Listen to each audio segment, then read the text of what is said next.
ओम श्री गुरु सत्ताई नमः। सभी को प्रणाम। पिछले वीडियो में हमने सुना, यदि लगन सच्ची हो, संकल्प बल दृढ़ हो एवं धैर्य के साथ श्रम करने का गुण हो तो भले ही प्रगति की गति धीमी होगी पर अंततः सफलता मिलकर ही रहेगी। जो भी कार्य मेहनत और लगन से किया जाता है वो जरूर सफल होता है। जो निराशा को अपने पास फटकने न दे, उससे विचलित न हो और अपने काम में तत्परता पूर्वक लगा रहे, ऐसा व्यक्ति कर्मयोगी कहलाता है।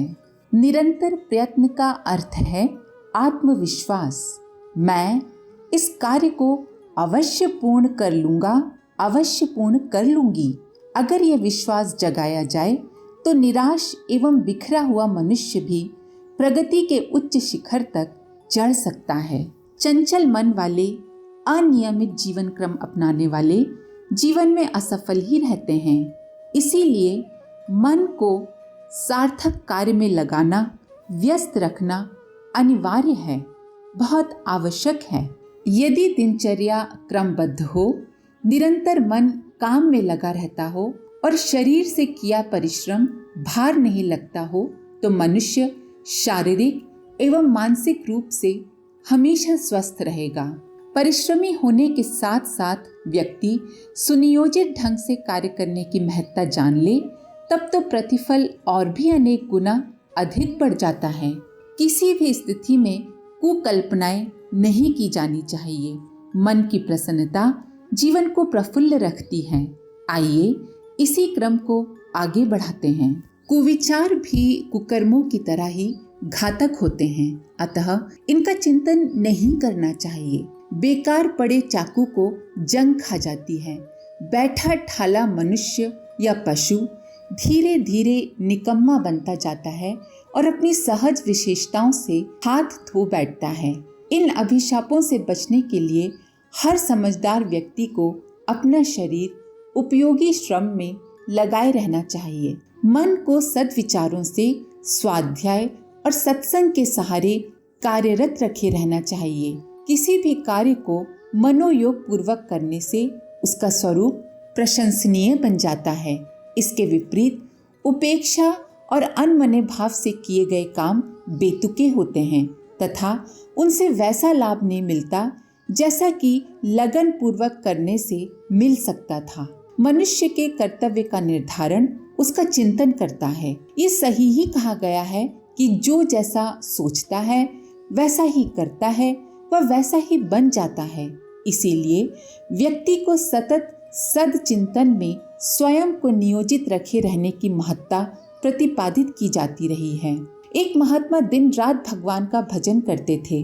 उनके सामने कोठे पर एक वैश्या रहती थी जो दिन रात राग रंग में डूबी रहती। मृत्यु के बाद वैश्या तो स्वर्ग पहुंची और साधु नरक में।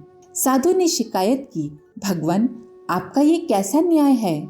चित्रगुप्त बुलाए गए।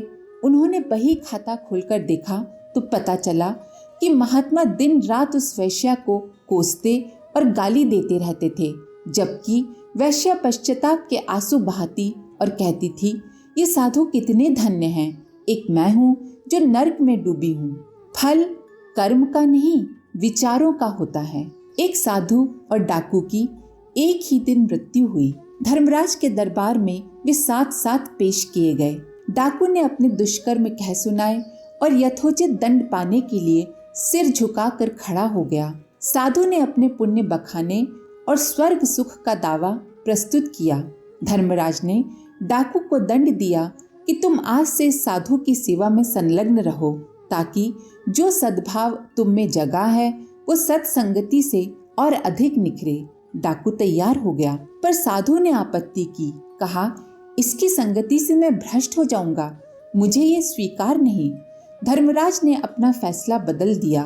उलटकर साधु को दंड दिया कि तुम डाकू की सेवा करो ताकि तुम्हारा अहंकार गल सके। सांसारिक महत्वाकांक्षाओं में कुढ़ते रहने वालों की यही अंतिम गति होती है, चाहे ऊपर से वो कितना ही तप क्यों ना कर लें। सामान्यतः व्यक्ति सद परामर्श, सद विचारों के प्रति उपेक्षा ही बरतता है। चीन के एक धर्मोपदेशक दीवार की तरफ मुंह करके प्रवचन करते थे। श्रोताओं की तरफ उनकी पीठ रहती थी। पूछने पर वे कहते थे, आप लोग तो दीवार की तरह हैं सफाचट, आपके भीतर प्रवेश करने के लिए खिड़की ही नहीं है।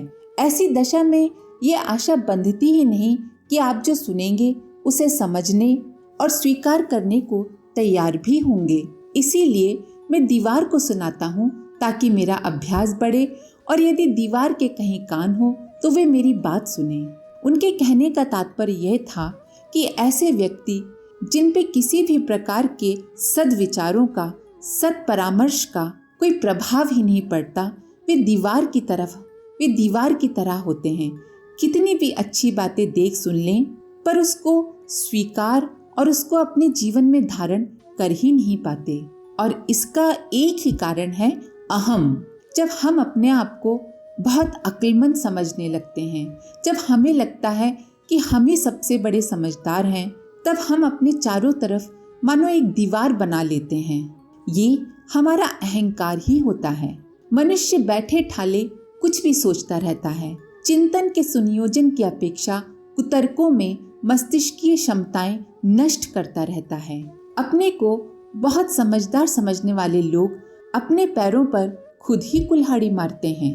बंदर का दोस्त था एक भालू। भालू की अकल नई नई तरकीबें सोचती। एक दिन उसने तालाब से मछलियां पकड़ने में बंदर को साझीदार बनाया। योजना बनी कि बंदर की पूंछ में आटा बांध दिया जाए। मछलियां जैसे ही खाने आएंगी, भालू उन्हें पकड़ लिया करेगा। मछलियां तो नहीं आई, पर आटे की गंध पाकर मगर आ गया और बंदर की पूंछ पकड़कर उसे गहरे पानी में घसीट ले गया। अदूरदर्शी योजनाएं इसी प्रकार असफल रह जाती हैं और नुकसान ही करती हैं। राजा पर्यक सिंहासन दूसरों को सौंपकर ब्रह्म की खोज में चल पड़े। सत्संग किए, ध्यान मनन में लगे रहे। सुना समझा तो बहुत, पर कुछ गले न उतरा और अतृप्ति निराशा की ओर बढ़ती गई। खिन्न मन से वे तीर्थ यात्रा पर निकल पड़े। एक दिन बहुत थके थे, भूखे भी, किसी किसान के खलिहान में जा पहुंचे और थके मांदे पेड़ की छाया में सुस्ताने लगे। किसान थके मांदे पथिक को देखकर काम छोड़कर उसके समीप पहुंचा। थकान और भूख समझने में देर न लगी।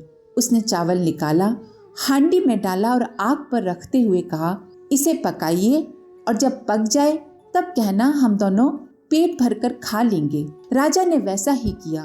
भात पक गया तो किसान को बुलाया। दोनों ने भर पेट खाया। किसान काम में लग गया और राजा को गहरी नींद आ गई। स्वप्न में देखा, एक दिव्य पुरुष सामने खड़े हैं और कह रहे हैं, मैं कर्म हूँ, मेरा आश्रय लिए बिना किसी को शांति नहीं मिलती। तुम परमार्थ पुरुषार्थ में लगो, तब लक्ष्य तक पहुँचोगे। नींद खुलने पर राजा को समझ में आया और उसने अपनी कार्य पद्धति बदली। अब वे ज्ञान चर्चा कम करते और सेवा पुरुषार्थ में अधिक लगे रहते। कुविचारी की दुनिया बुरी, और जिसके मन में सद्विचार होते हैं उसे सारा संसार ही सुंदर लगता है। अपनी इसी मान्यता का लोग अच्छा बुरा प्रतिफल भी पाते रहते हैं। जैसा चिंतन होता है वैसी ही प्रतिक्रिया भी होती है। मुनि कौत्स ने जल से आधा भरा कमंडल ब्रह्मचारियों के सामने रखते हुए पूछा, बताओ ये भरा है या खाली? उत्तर देते हुए छात्रों में से किसी ने उसे आधा भरा बताया तो किसी ने आधा खाली। मुनि ने समझाया, तात, यही दृष्टि भ्रम संसार में संव्याप्त है। जो सिर्फ कमियां और अभाव देखते हैं, सोचते हैं, वे हमेशा दुखी उद्विग्न रहते हैं, और जिन्होंने उपलब्धियों को समझा है उन्हें आज संतोष करने और कल की आशा रखने के लिए आधार मिल जाता है। कमंडल कितना खाली है ये मत सोचो, ये देखो कि वो कितना भरा हुआ है। हमारे पास क्या नहीं है ये न सोचकर अगर हम ये देखें कि हमारे पास कितना कुछ है तो हम ज्यादा सुखी रहेंगे। एक साधु से एक राहगीर ने पूछा, आपके गांव के लोग कैसे हैं? साधु ने उलट कर पूछा, आपके गांव के लोग कैसे हैं? राहगीर ने बताया, अरे बड़े बुरे हैं। तब साधु ने बोला, हमारे गांव के लोग तो और भी बुरे हैं। थोड़ी ही देर में एक और राहगीर आया। उसने भी वही प्रश्न किया। साधु ने उससे भी पूछा, आपके गांव के लोग कैसे हैं? राहगीर ने बोला, बहुत अच्छे हैं। तब साधु ने जवाब दिया, हमारे गांव के लोग भी बिल्कुल सज्जन हैं। कुटिया में बैठे एक आदमी ने साधु से 2 अलग अलग उत्तर का कारण पूछा। तब साधु बोले, अपना दृष्टिकोण ही अन्यत्र दिखता है। इन राहगीरों का जैसा दृष्टिकोण है, गांव के लोग भी उन्हें वैसे ही दिखेंगे। खरगोशों ने हाथी से अपनी तुलना की और अपनी आकृति तथा दयनीय स्थिति पर बहुत दुख मनाया। सोचने लगे, ऐसे जीवन से क्या लाभ। ये सोचकर वे तालाब में डूबकर आत्महत्या करने के लिए चल पड़े। तालाब पर पहुंचे ही थे कि किनारे पर बैठे मेंढकों में भगदड़ मच गई। वे उछलकर पानी में कूदे और डुबकी लगाकर छिप गए। बूढ़े खरगोश ने अपने समुदाय को संबोधित करते हुए कहा, हमसे भी छोटे मेंढक जैसे प्राणी संसार में हैं, तो इस प्रकार निराश होकर मरने की क्या आवश्यकता है। और खरगोश वापस लौट गए। बड़ों के साथ तुलना करने पर आदमी अपने को छोटा अनुभव करता है, पर जब अपने से छोटों को देखता है, अपने से अधिक दुखी, असहाय और असमर्थों को देखता है, तब अपने पास जो कुछ उपलब्धियां हैं उनकी कीमत समझ में आती है। व्यक्ति यदि अपना दृष्टिकोण बदलकर विधेयात्मक बना ले तो वही संसार जो प्रतिकूल नजर आता था, अपना पक्षधर एवं परिस्थितियां अनुकूल नजर आती हैं। अपने स्वभाव के प्रति सतर्कता की यही नीति जनसाधारण को संत बना देती है। सूफी संत महिला राबिया हंसती भी जाती और रोती भी जाती। दोनों काम एक साथ करती देखकर उपस्थित लोगों ने आश्चर्य किया और कारण पूछा। राबिया बोली, परमात्मा ने ऐसा सुंदर संसार और शरीर बनाया, इस पर मैं हंसती हूँ और रोती इसलिए हूँ कि इन दोनों का हम सही उपयोग कर ही नहीं पाते। गंदे कीचड़ में पड़कर अपना सौभाग्य गवा देते हैं और संसार को भी कलुषित कुरूप बना जाते हैं। आत्म परिष्कार के लिए इसी कारण संतों की संगति को जीवन का सर्वोपरि सौभाग्य माना गया है। साहस भी पराक्रम है, आशान्वित रहना पराक्रम है। अनेक सुयोग्य और समर्थ व्यक्ति साहस के अभाव में बड़े काम नहीं कर पाते और अवसर रहते हुए भी पिछड़ेपन की स्थिति में पड़े रहते हैं। उनमें योग्यता तो होती है पर वे बड़े निराश रहते हैं। सोचते हैं ये जीवन तो बेकार है, हम तो कुछ कर ही नहीं सकते, हम ऐसा कर ही नहीं पाएंगे। साहस एवं विधेयात्मक दृष्टिकोण अध्यात्म का पहला पाठ है। संत का अर्थ ये नहीं है कि अनुचित भी हो तो चुप रहें, सहते रहें। इस परिभाषा को मस्तिष्क से निकाल कर ही सच्चे अध्यात्म की उपलब्धि संभव है। सत्य को न तो डरना चाहिए और न ही भागना। साहस, त्याग और पराक्रम अपनाने वाली हर जीवात्मा महानता का पद प्रतिष्ठित करती है। भीतर का महापुरुष जग पड़े तो अपने पराये सभी सहयोग देने के लिए आ जुटते हैं, पर जब अपना भीतर वाला ही हारा हुआ हो तो पराये क्या अपने भी साथ छोड़ देते हैं। इसीलिए किसी भी परिस्थिति में हार नहीं मानना चाहिए। हिम्मत हो तो प्रतिकूल परिस्थिति में भी संतुलन से काम लिया जा सकता है। सुभाष चंद्र बोस प्रथम श्रेणी के डिब्बे में यात्रा कर रहे थे। गाड़ी स्टेशन से चली ही थी कि एक अंग्रेज महिला डिब्बे में दाखिल हुई और उनको धमकी देने लगी, तुम्हारे पास जो कुछ हो मुझे दे दो, वरना मैं शोर मचाकर तुम्हें बदनाम कर दूंगी। सुभाष बाबू को उसकी चाल समझते देर न लगी। वे बहरे बन गए तथा ऐसा अभिनय करने लगे मानो उनको कुछ समझ ही नहीं आ रहा हो। संकेतों के आधार पर उन्होंने उसे समझाया कि मैडम, आप कृपया लिखकर स्पष्ट करें कि आप चाहती क्या हैं। अंग्रेज महिला ने जल्दीबाजी में बिना सोचे समझे एक कागज पर लिख कर दे दिया। अब क्या था, सुभाष बाबू जोर से हंस पड़े। अब महिला चाहने पर भी कुछ नहीं कर सकती थी, क्योंकि उसके षड्यंत्र का सबूत सुभाष बाबू के हाथ में जो आ गया था। संकट के समय भी स्पष्टता से सोचने की क्षमता ने उस महिला की कुटिलता को परास्त कर दिया। असेंबली में बम फेंके जाने के पश्चात सरदार भगत सिंह को गिरफ्तार कर लिया गया। जेल में उन्हें तथा उनके साथियों को बहुत ही कष्ट साध्य जीवन बिताना पड़ा। इसके विरोध में भगत सिंह ने अनशन कर दिया और कहा, जब तक सरकार क्रांतिकारियों के साथ उचित व्यवहार नहीं करेगी, अनशन नहीं तोड़ेंगे। लोग समझते थे भगत सिंह लड़ने झगड़ने में ही तेज हैं। अपनी आंतरिक कठिनाइयों से वे नहीं लड़ सकेंगे और 2-4 दिन में ही अनशन टूट जाएगा।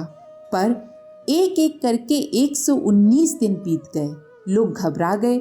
सरकार को हार माननी पड़ी। उनकी मांग को पूरा करना पड़ा।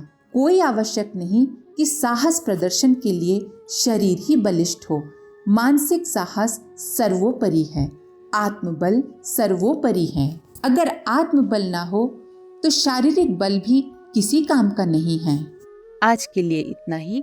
अपने विचार कमेंट बॉक्स में जरूर लिखें। आप सभी का धन्यवाद। ओम शांति। हमारे YouTube चैनल को सब्सक्राइब करें और बेल आइकन को दबाकर ऑल पर क्लिक करें ताकि आने वाले सभी वीडियोस की नोटिफिकेशन आपको मिलती रहे।